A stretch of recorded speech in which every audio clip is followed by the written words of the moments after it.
हमारे YouTube channel chronicles canvas में आपका स्वागत है।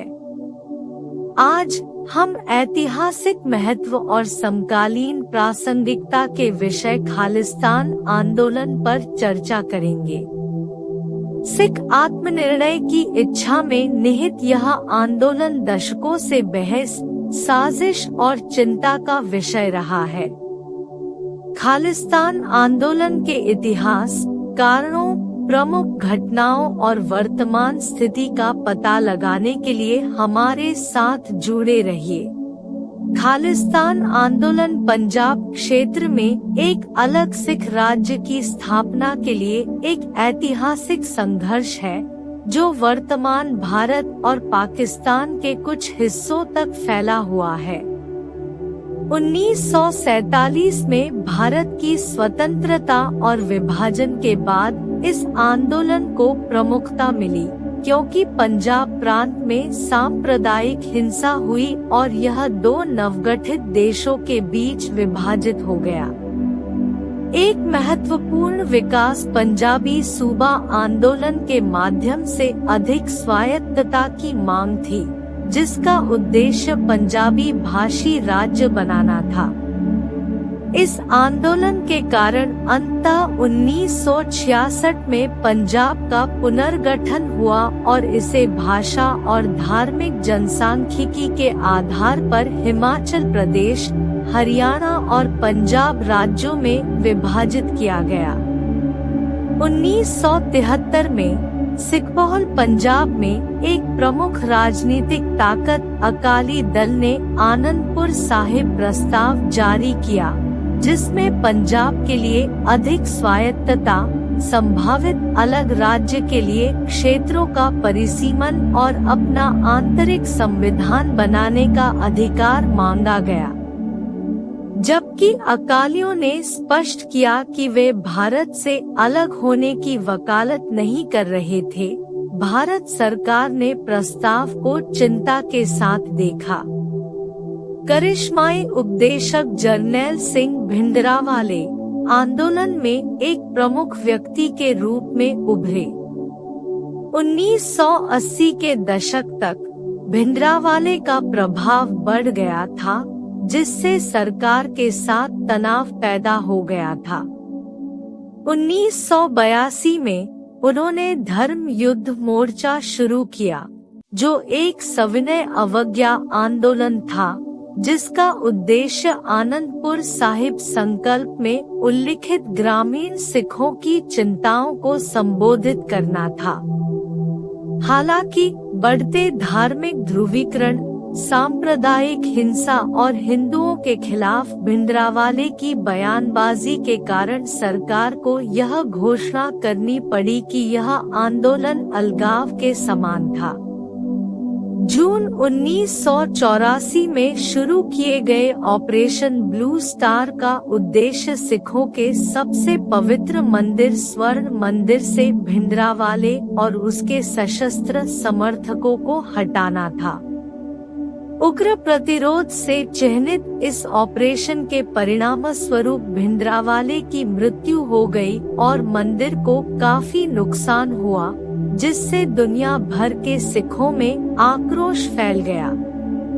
ऑपरेशन ब्लू स्टार के बाद अक्टूबर 1984 में 2 सिख अंगरक्षकों द्वारा प्रधानमंत्री इंदिरा गांधी की हत्या कर दी गई, जिससे सिख विरोधी हिंसा भड़क गई, जिसमें 8000 से अधिक सिख मारे गए। एक साल बाद कनाडा में स्थित सिख राष्ट्रवादियों ने एयर इंडिया की उड़ान पर बमबारी की, यह दावा करते हुए कि यह भिंडरावाले की मौत का प्रतिशोध था।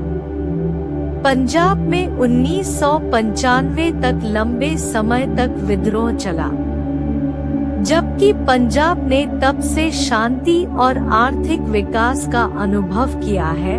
खालिस्तान आंदोलन विदेशों में सिख समुदायों के बीच बना हुआ है, खासकर उन लोगों के बीच जिनके पास 1980 के दशक की नकारात्मक यादें हैं।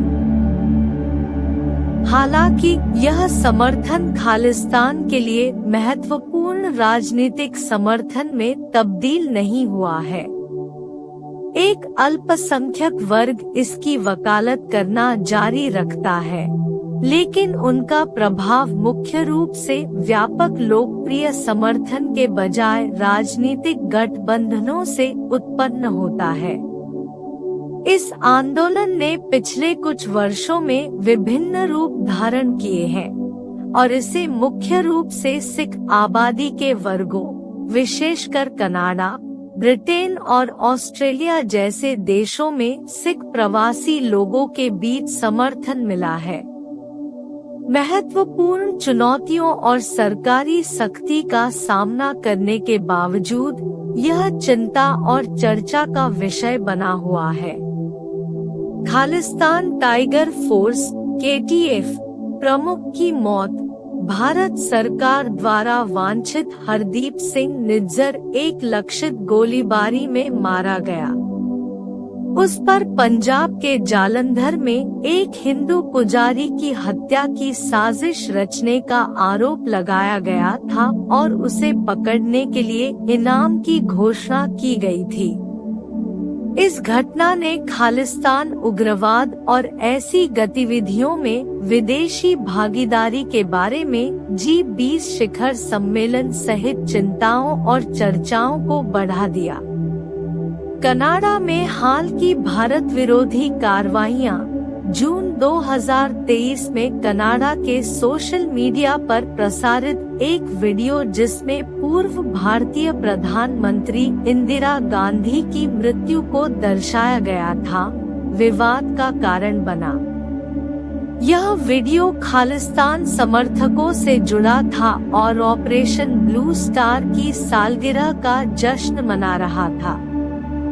इस घटना ने कनाडा में खालिस्तान समर्थक तत्वों की चल रही उपस्थिति को उजागर किया। भारत ने कनाडा को खालिस्तान आतंकियों की सूची दी। भारत ने कनाडा के अधिकारियों के साथ 20 से अधिक खालिस्तान आतंकवादियों की एक सूची साझा की है। माना जा रहा है कि ये लोग कनाडा में शरण ले रहे हैं। भारत ने इस मुद्दे के समाधान के लिए सहयोग का आह्वान किया है, जबकि कनाडा को खालिस्तान समर्थकों के प्रति नरमी बरतने के आरोपों का सामना करना पड़ा है। खालिस्तान आंदोलन और कनाडा में सिखों की बड़ी आबादी है।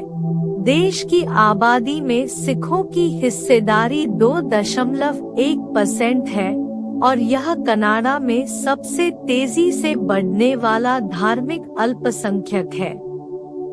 सबसे बड़ी सिख आबादी ब्रैम्पटन में है और वहां खालिस्तान संबंधी गतिविधियों के उदाहरण हैं, जिनमें एक काल्पनिक खालिस्तान जनमत संग्रह भी शामिल है। वर्तमान में कनाडा में खालिस्तानी नेताओं का आंदोलन खालिस्तान समर्थकों के प्रति कनाडा की कथित उदारता के कारण भारत और कनाडा के बीच संबंधों में तनाव का सामना करना पड़ा है। लक्षित हत्या में भारत की संलिप्तता पर कनाडाई प्रधानमंत्री जस्टिन ट्रूडो की टिप्पणियों ने इन तनावों को और बढ़ा दिया। खालिस्तान आंदोलन के लिए जिम्मेदार ऐतिहासिक घटनाएं। खालिस्तान आंदोलन के उद्भव में कई ऐतिहासिक घटनाओं ने योगदान दिया। इनमें सिंह सभा आंदोलन, अकाली आंदोलन, 1947 का भारत विभाजन, पंजाबी सूबा आंदोलन और आनंदपुर साहिब संकल्प शामिल है। इन सभी ने सिख राष्ट्रवाद को बढ़ावा दिया। खालिस्तान आंदोलन की तीव्रता। Jarnail Singh Bhindranwale, operation blue star, Indira Gandhi की हत्या, युवाओं के कट्टरपंथीकरण और चरमपंथी समूहों के समर्थन में पाकिस्तान की भूमिका जैसे नेताओं के उद्भव के साथ खालिस्तान आंदोलन तेज हो गया। सिख्स फॉर जस्टिस (SFJ) द्वारा आयोजित जनमत संग्रह 2020 का उद्देश्य वैश्विक सिख समुदाय के बीच खालिस्तान के लिए समर्थन जुटाना है। निष्कर्षतः खालिस्तान आंदोलन जटिल ऐतिहासिक, राजनीतिक और अंतर्राष्ट्रीय आयामों के साथ सिख अलगाववाद के लिए लंबे समय से चले आ रहे संघर्ष का प्रतिनिधित्व करता है। यह चर्चा और चिंता का विषय बना हुआ है, खासकर विभिन्न देशों में सिख प्रवासियों के बीच।